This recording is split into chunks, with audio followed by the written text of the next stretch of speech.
Bismillahirrahmanirrahim. Assalamualaikum warahmatullahi wabarakatuh. Asyhadu an la ilaha illallah, asyhadu anna Muhammadar Rasulullah. Allahumma sholli ala sayyidina Muhammad wa ala ali ala sayyidina Muhammad. Kama sholaita ala sayyidina Ibrahim wa ala ali ala sayyidina Ibrahim. Fil alamina innaka Hamidum Majid. Sebelumnya kita panjatkan dahulu doa kepada Gusti Allah Agung untuk saudara-saudara kita yang telah memberikan sholawatnya kepada channel dakwah ini, sehingga channel ini dapat dengan setia eksis hadir dalam ruang-ruang diskusi kalian semuanya dimanapun kalian berada. Tentu dengan sebuah harapan insya Allah sholawat itu akan menjadi catatan langit amal soleh ya, bagi mereka dan keluarganya kelak, dan insya Allah akan terbalaskan dengan balasan yang jauh lebih baik lagi. Kemudian untuk seluruh viewer terkasihku di mancanegara, di dalam negeri, aku ucapkan terima kasih atas apresiasinya. Semoga selalu always dan tidak pernah never tetaplah bertumbuh menjadi satu pribadi tangguh yang anti skip dan anti download. Bagi yang berkenan silahkan saja di share, tapi linknya ya, link kajiannya, jadi jangan diunduh, di download kemudian dipotong-potong nggak karuan, terus diunggah ulang, sudah begitu diadu-adu pula sama video yang potongan juga gitu. Jadi ya amburadul wes gitu ya. Sementara publik kita ini, publik dunia maya kita itu bukan orang-orang yang kritis semua ya. Kalau orang kritis dia mesti berusaha hunting, cari ini sumber aslinya mana ini gitu. Dia nggak puas dengan video potongan gitu ya. Oke, jadi jangan ya. Jangan.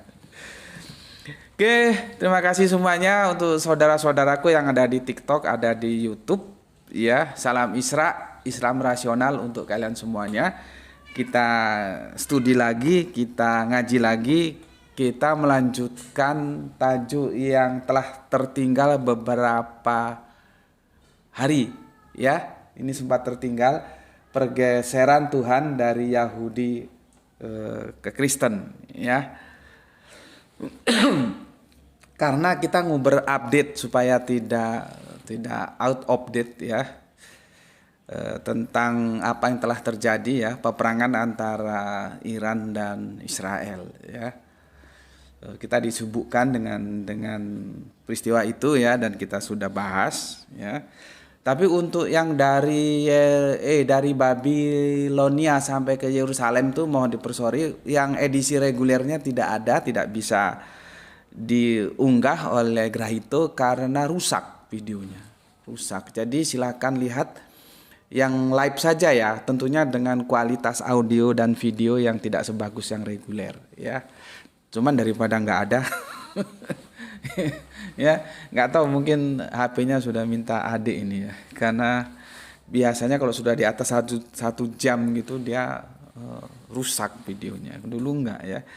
Nah, ini kita atasi apa karena kepenuhan gitu ya, jadi kita coba yang sudah diunggah dikeluarkan gitu ya, jadi memorinya supaya lebih luas gitu, supaya enggak seperti yang kemarin ya. Oke, aku sebetulnya punya keinginan setelah ini selesai, kan aku mau ke Engkau Kan Nabi Yang Akan Datang, itu edisi belum selesai berapa tahun lalu itu ya, sampai edisi yang 39 dan belum selesai. Aku mau nuntaskan itu setelah ini selesai ya. Itu pun aku nggak tahu, mungkin aku lupa, ada yang request, aku sudah janjiin tapi belum sempat direalisasikan, mohon dikonfirmasi ulang, nggak apa-apa ya. Kalau aku ya banyak yang sih ya yang diurus, jadi nggak selalu ingat semua gitu. Oke, malam ini tadi Grahito nyiapin ini, kemudian dia balik ke kamarnya karena dia ada Zoom meeting ya, mungkin persiapan jadi panitia ospek. Zamanku ospek, kok sekarang apa tetap ospek atau apa nggak tahu, aku judulnya berubah-ubah ya. Ya, jadi ini sendiri ya. Aku juga nggak bisa kontrol yang ada di TikTok apa dan seperti apanya, dan semoga tidak rungkat lah ya. Nanti aku bolak-balik lihat yang di TikTok.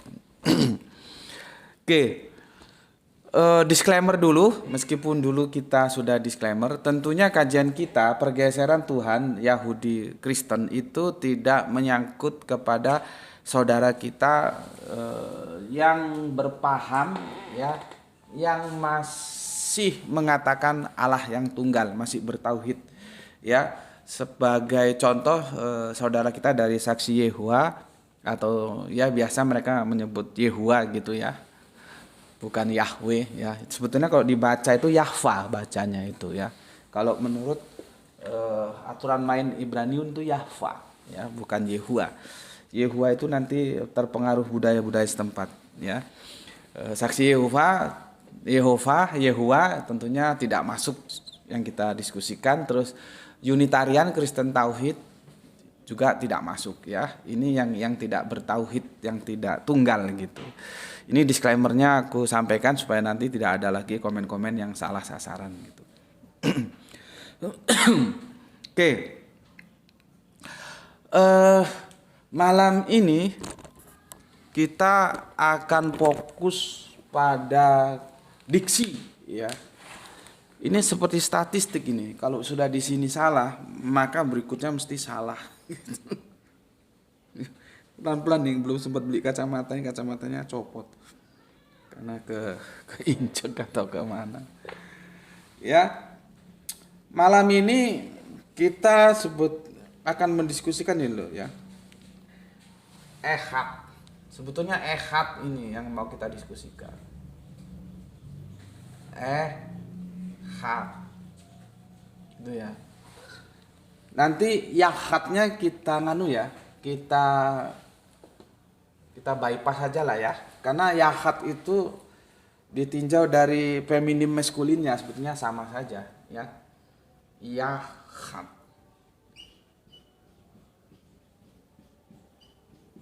ya, ini sama saja sih, jadi gini aja.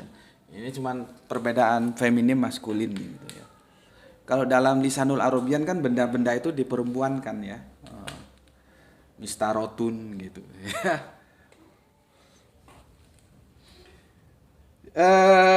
Kita coba komparasi dengan yahid.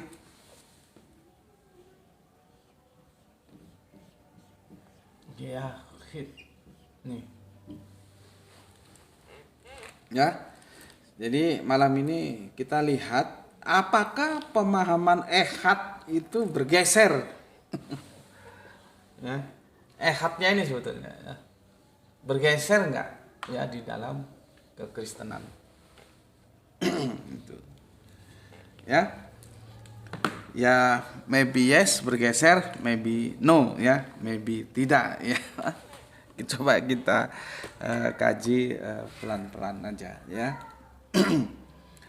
Oke, kalian kalau diskusi dengan saudara Kristen kita ya, lalu dia menggunakan sebuah pemikiran apologetik bahwa ehad dan yahid itu kalau terkait dalam numerikal atau matematika itu berbeda ya. Insya Allah nanti setelah lihat pemaparanku bisa jadi ngerti gitu loh ya, apakah memang berbeda atau tidak gitu ya. Nanti coba kita lihat bagaimana perkembangannya gitu. Oke. Aduh, kopinya masih panas ini. Karena logika tanpa logistik macet ya. Ya. Kita bisa buka, aku nggak usah catat ya, nggak usah tulis ya, karena ini cukup panjang. Sebetulnya sih kita mau merujuk ke Markus 12:29 ya, Markus 12:29. Tapi nggak bisa kalau kita langsung ke sana, nanti behind screen-nya nggak kena ya. Maka aku akan bacakan pelan-pelan ya. Itu dimulai dari tajuknya pertanyaan orang Saduki tentang kebangkitan. Jadi ini berawal dari perkawinan dulu ya. Cuman bukan itu yang kita diskusikan. Cuman kalau nggak mau lalui situ, nanti nggak kena nanti. Maksudnya gimana sih ini gitu ya. Jadi kita ke situ dulu. Aku baca ya. Kebangkitan itu Markus 12:18 ya. Markus 12:18. Gini ya. Oke. Aku bacakan begini. Datanglah kepada Yesus beberapa orang Saduki yang berpendapat bahwa tidak ada kebangkitan. Mereka bertanya kepadanya. Jadi orang Saduki itu bertanya kepada baginda Yesus, gitu ya. Guru, Guru Musa, ya, menuliskan perintah ini untuk kita, ya. Jadi Guru Musa menuliskan perintah ini untuk kita, gitu. Kok comeback kembali ke belakang ke Musa? Iya, karena kan Yahudi rabinya kan Musa, ya, gurunya, ya. Maka disebut Guru Musa, ya, menuliskan, ya. Guru maksudnya itu guru, ya Musa itu juga gurunya, tapi kalau kita lihat terjemahan Depak ini, guru di sini bukan ke Musa, tapi ke Kanjeng Nabi Isa atau baginda Yesus yang Nduk, Moki taruh luar dulu, Nduk, biar nggak ngeong-ngeong. Taruh luar di depan, ya. Nanti bapaknya terganggu. Jadi aku ada Momoy, Moka, Moki, ya, 3 kucing sayangan. Gitu. Oke, ya, Guru Musa menuliskan perintah ini untuk kita. Untuk kita itu berarti termasuk baginda Yesus, ya. Jika seorang yang mempunyai saudara laki-laki mati dengan meninggalkan seorang istri tetapi tidak meninggalkan anak, saudaranya harus kawin dengan istrinya itu dan membangkitkan keturunan bagi saudaranya itu. Ya. Kemudian yang itu 18-19, yang ke-20 adalah 7 orang bersaudara. Yang pertama kawin dengan seorang, ya. Jadi 7, ya. Seorang perempuan, ya, dan mati dengan tidak meninggalkan keturunan. Lihat klausul awalnya, ya, tidak meninggalkan keturunan. Lalu yang kedua juga mengawini dia dan mati lagi dengan tidak meninggalkan keturunan. Mungkin maybe yang cewek mandul mungkin, ya. Demikian juga dengan yang ketiga, ya.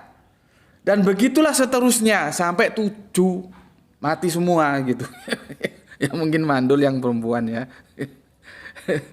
Yang nikahi kok ya berani, ya, setiap dinikahi mati yang menikahi. Tapi ini kan perumpamaan, ya. Oke, demikian juga dengan yang ketiga dan begitulah seterusnya. Ketujuhnya tidak meninggalkan keturunan. Ya, mati semua tanpa meninggalkan keturunan. Ya. Dan akhirnya sesudah mereka semua, perempuan itu pun mati. Ya, gitu, ya. Tak jelasin dulu. Guru Musa menulis untuk kita, gitulah, ya. Apabila ini bahasaku biar gampang kamu menerimanya. Ada satu rumah tangga yang laki meninggal, cowoknya meninggal, ceweknya itu istrinya belum kasih keturunan. Maka saudara dari yang laki itu menikahi yang janda dari saudaranya itu untuk membangkitkan keturunan, untuk punya anak, gitu maksudnya. Nah tapi ini perumpamaan kan. Sampai 7 kali lakinya mati semua. Sampai akhirnya yang perempuan juga mati. Tidak punya anak. Gitu loh, ya. Tapi stressing pointnya sebetulnya bukan punya anak atau tidak punya anaknya, ya. Ayo kita baca kelanjutannya, ya. Dan akhirnya sesudah mereka semua, perempuan itu pun mati. Maksudnya suaminya yang 7 itu. Pada hari kebangkitan, ya, bila mana mereka bangkit, maksudnya yang mati tadi dan yang mati maksudnya yang 7 cowok dan 1 cewek tadi itu ya. Siapakah yang menjadi suami perempuan itu? Sebab ketujuhnya telah beristrikan dia. Gitu loh ya. Paham di sini? Ya. Yang 7 tadi itu kan sudah menikahi 1 perempuan itu. Nah, terus kalau nanti kita mati kan dibangkitkan itu, yang menjadi istri perempuan itu yang mana dari yang ke-7 itu? Nah, gitu loh. Ya. Gitu. Oke, apa jawab Yesus? Ya. Jawab Yesus ini jawab Yesus ya. Jawab Yesus kepada mereka, kamu sesat. Gitu loh. Jadi nggak ada basa-basi. Ya. Kamu sesat. Ya. Justru karena kamu tidak mengerti kitab suci maupun kuasa Allah.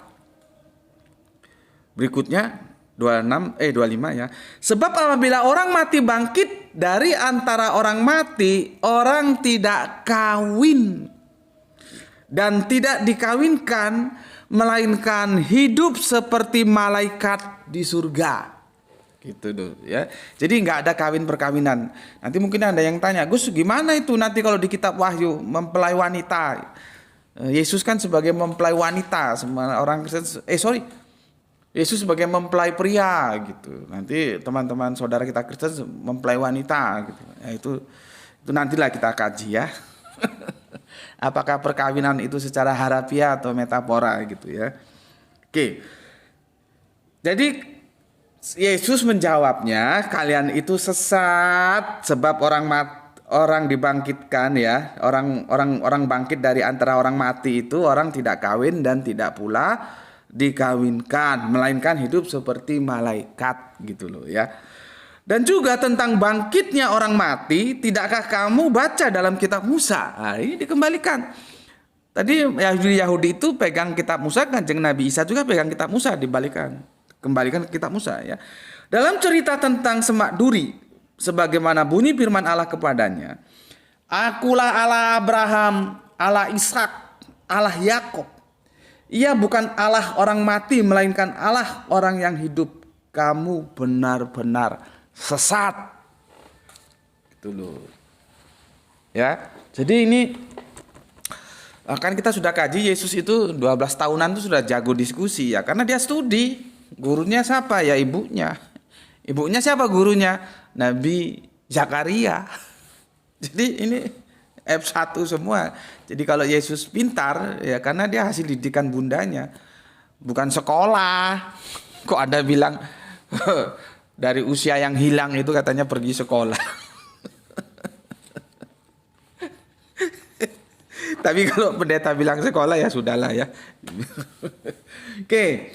Awalnya di situ tentang kawin mengawin ya, dan mereka itu sebetulnya tanya kepada baginda Yesus, Kanjeng Nabi Yesus, sebetulnya ya bukan sekedar tanya, kadang-kadang memang tujuannya mau menjebak gitu loh ya. Seperti tentang cukai itu kan sebetulnya Kanjeng Nabi Isa baginda Yesus mau dijebak. Nanti kalau dia membantah terhadap pemerintah Romawi ya dilaporkan gitu loh maksudnya. Maka ditanya, ketika ditanya dijawab dengan Yesus, apa yang harus diberikan kepada Allah ya diberikan kepada Allah, apa yang harus diberikan kepada penguasa ya kepada penguasa gitu. Ya. Oke. Nah, mendengar jawaban yang super cerdas itu ya. Ini Yahudi heran gitu loh. Yahudi ini heran. Kok cerdas banget ini orang. Ya, karena kan mau ditelikung itu, tapi kan nggak bisa, justru disesatkan oleh baginda Yesus, Kanjeng Nabi Isa ya.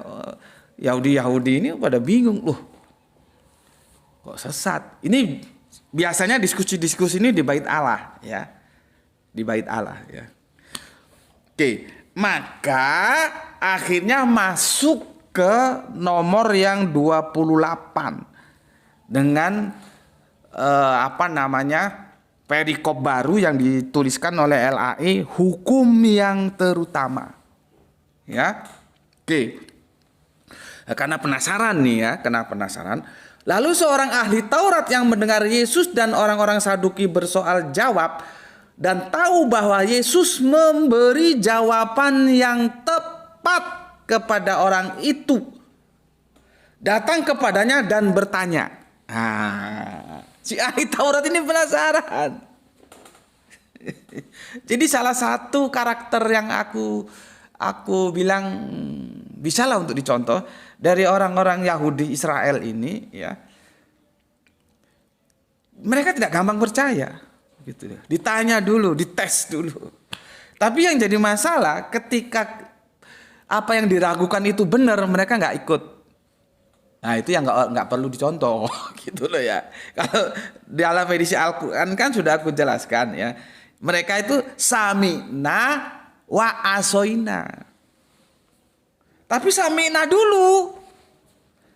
Yang paling repot kan sami'na cadang kagak sudah asoina. Itu lebih parah lagi.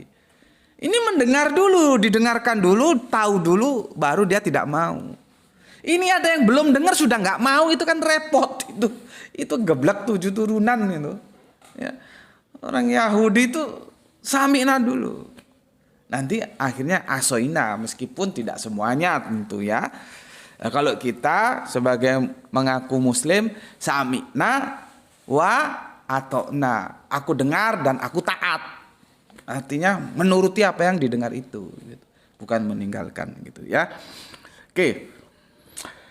Lalu seorang ahli Taurat yang mendengar Yesus dan orang-orang Saduki bersoal jawab dan tahu bahwa Yesus memberi jawaban yang tepat, ya, kepada orang-orang itu, datang kepadanya dan bertanya. Nah, ini fokus yang mau kita bahas ya. Nanti intinya dia ke Markus 12:29 gitu loh ya. Ini 18 tadi mulanya 29. Nanti intinya ke sini ya. Oke. Ditanyalah dia ya sama ahli Taurat ini ya, karena dia itu penasaran, ini otaknya encer banget ini gitu ya. Dites dia. Hukum manakah yang paling utama? Dengar, hukum utama loh ya. Kalau hukum utama dalam keberagamaanmu itu sudah salah, ya untuk apa kamu beragama?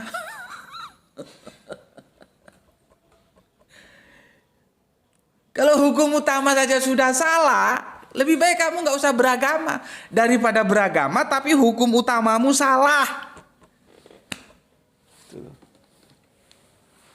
Gue ini nggak bisa kontrol, semoga nggak ada rungkat ya di TikTok ini ya. Gimana caranya ini? Gerak itu lagi Zoom meeting. Bismillahirrahmanirrahim. Bismillahirrahmanirrahim. Alhamdulillah. Ya. Hukum apa yang utama itu? Hukum yang utama itu apa? Aku ingatkan. Kalau sudah hukum utama aja salah, maka beragamanya juga mesti salah, bos. Ya, karena dalam perspektif Yahudi itu membagi 2 hukum besar. Hukum utama, nanti ada hukum kedua. Apa hukum utama itu? Pengenalan tentang eksistensi Gusti Allah Agung atau YHWH. Kalau kami menyebutnya alif lam lam ha. Pengenalan akan eksistensi itu, pengenalan akan siapa yang berhak kita sembah dalam kurung leture. Bukan sembah yang prosqueno.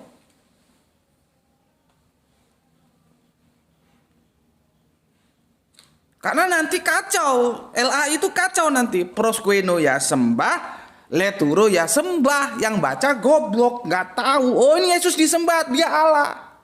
Padahal sembahnya bukan sembahyang leturo, tapi prosqueno, bos. Sama dengan depak. Rob jadi Tuhan, ilah jadi Tuhan. Sami mawon. Tapi ya nggak apa-apa lah ya. Kita ucapkan terima kasih kepada LAI, kepada Depak ya. Setidaknya itu kalau sebagai dasar belajar sudah oke lah. Cuman kalau pemikiran kita expand nggak cukup di terjemahan-terjemahan LAI, nggak cukup di terjemahan-terjemahan Depak. Nggak cukup. Ya, kita harus gali lebih dalam lagi. Nanti aku akan akan kasih saran untuk kamu, coba buka. Gue nggak ngerti ya, Google itu sekarang kok AI ya? Apakah Google itu sudah dibeli AI atau Google sama AI itu satu aja? Samiawan nggak tahu gue. Kalau dulu kan nggak ada AI ya, googling gitu aja di Google gitu ya. Coba tanya, apa artinya ehad dan yahid? Atau apa bedanya ehad dan yahid? Itu jawabannya itu trinitas banget.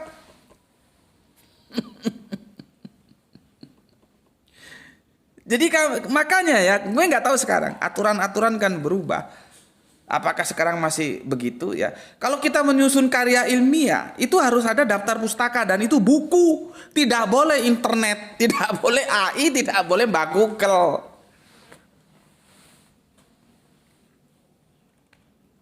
Misalkan nyulun skripsi, disertasi ya, dan lain apalah yang namanya jurnal-jurnal tetek bengek. Itu daftar pustakanya itu buku. Itu lebih mudah untuk dipertanggungjawabkan daripada yang virtual-virtual itu. Itu dulu loh ya. Kan Indonesia kan paling seneng gonta-ganti peraturan. Ganti menteri, ganti. Nggak tahu loh sekarang. Boleh nggak literasi itu mengambil dari Mbah Google? Nah kita itu nggak tahu, tanya sama Google. Sekarang AI ya. Padahal yang ditanya itu juga belum tentu benar. Karena Google AI itu sifatnya bukan dia tahu, dia menghimpun pengetahuan, dia bank data gitu loh. Soal benar salahnya yang dia sendiri tidak tahu.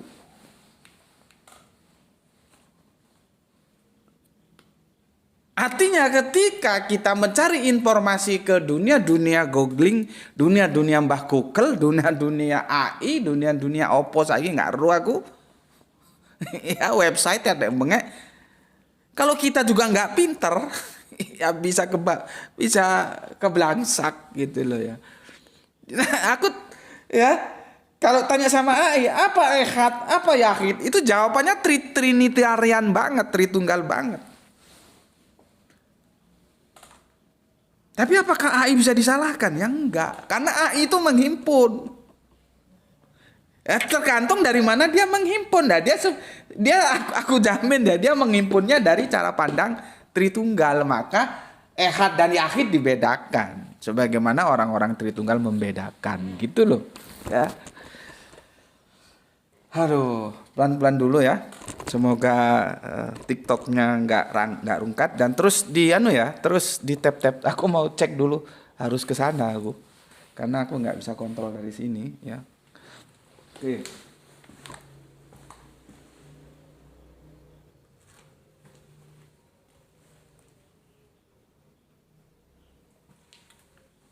Alhamdulillah ya, masih bagus. Tolong tap-tapnya terus ya. Aku minum dulu. Bismillahirrahmanirrahim.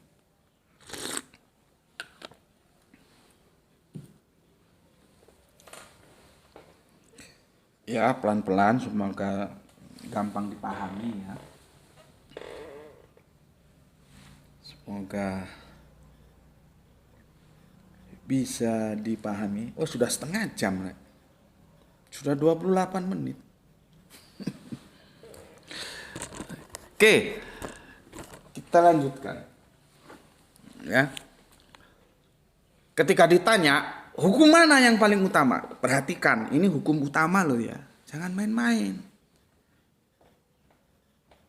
Kalau hukum utamanya salah, maka keberagamaanmu ya pasti salah. Gitu loh ya.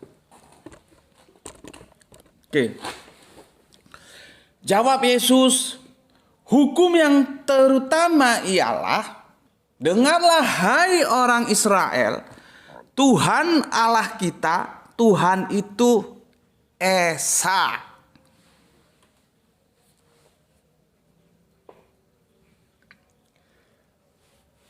ya. Ternyata dikasih pur, yang ditanya cuman hukum yang terutama, dikasih lagi hukum yang kedua. sama baginda Yesus ya. Nah. Kasihilah Tuhan Allahmu dengan segenap hatimu dan dengan segenap jiwamu dan dengan segenap akal budimu dan dengan segenap kekuatanmu. Dan hukum yang kedua ialah kasihilah sesamamu manusia seperti dirimu sendiri. Jadi yang ditanya satu disikat habis sama Yesus, dikasih jawaban dua. Bukan hanya hukum utama, ini hukum kedua gue kasih. Gitu loh, dipur sama Yesus. Ya, Yesus cerdas karena dia studi gitu loh. Makanya kalau kita baca ya di Al-Qur'an itu kan yang sudah kita bahas, ada bayi bisa ngomong, dikit-dikit mukjizat. Nggak begitu, itu Yesus sudah dewasa. Yesus sudah dewasa, sama bundanya diketemukan oleh orang-orang Yahudi bangsanya sebagai objek dakwah, gitu loh. Tapi kan terjemahan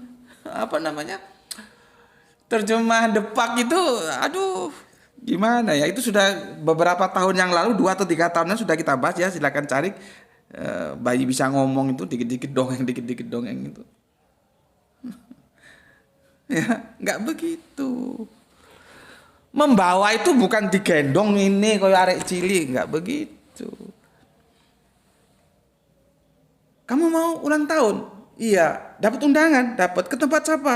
Ke tempatnya Susi. Nanti malam kamu bawa siapa? Oh, aku bawa Rika. Berarti dia sama Rika, bukan Rika digendong dibawa gini. Kacau deh. Terus kamu, enggak, aku sendirian, enggak bawa siapa-siapa.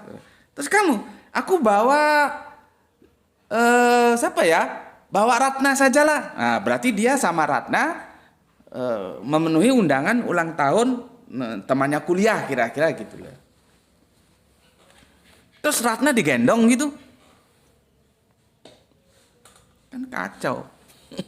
Itu kan dimulai ya, dan sudah kita bahas itu bahwa bapakmu itu orang baik dan ibumu bukanlah seorang pezina, kok kamu bisa hamil, dituduh hamil, dan itu sudah kita bahas bagaimana hamil seperti itu, perzinahan itu merupakan sesuatu yang sangat sangat aib dalam Yahudi, dalam